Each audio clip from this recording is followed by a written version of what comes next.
super teary after that, so excuse the sniffles. I'm Christine Kent. I've been a friend of Lee and Randy's for about 10 years.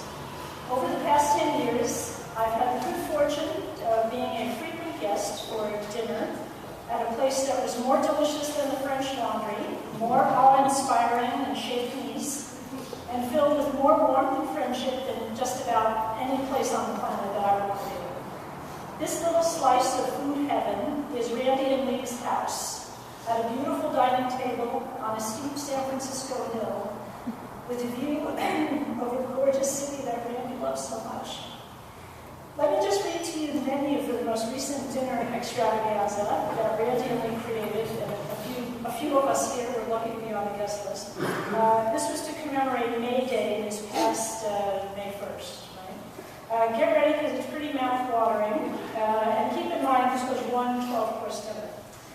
Daniel Boulud's chilled pea soup with drizzled garlic cream, timbale of Dover sole with mussels, pan-seared foie gras with figs and poor wine sauce, arugula and endive salad, seared quail with cranberry vinegar reduction, cranberry jalapeno granita, American Kobe beef tartare, I'm not even halfway through it, endive leaves and toast points, roasted lamb rib with mustard crust, asparagus spear and roasted fingerling potato, assorted goat cheeses, the French Laundry's chocolate cake with red meat ice cream and toasted walnut sauce, and finally, as the clock struck 1 a.m. or 2 a.m., I'm not sure I remember, some espresso. And I left out the wine pairings because it would have been twice as long, but you get the drift. We were very well taken care of that night.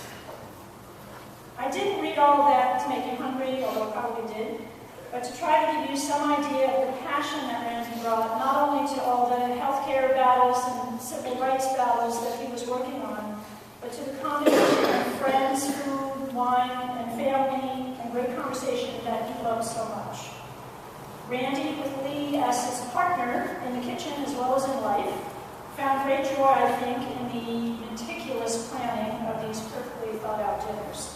The Bruce cookbooks would come out, the Julia Child would come out, websites would be consulted, the emails would fly back and forth, with all the dinner guests, and every fancy food store, no doubt, in the Bay Area would be visited to make sure that only the best lamb rib and only the perfectly matched Bordeaux would grace the table. The payoff for Randy was our pleasure at the exquisite food, so lovingly prepared. The dinner conversation rarely stopped, even when we had to chew, I think, and even when the meal was several hours long, like the May Day dinner was. And there was a lot to talk about. We had to dissect the intricacies of how the food was prepared. We had to rake the bad politicians over the coals. We had to make toast to President Obama. We had to insult Ann Coulter and Sarah Palin. And we had to talk about travel plans, past and future, and share advice on the Michelin star restaurants and the hole-in-the-wall restaurants that we shouldn't miss.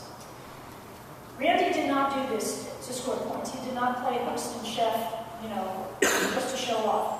He did it, I think, because he had an acute awareness of the brevity and the preciousness of life.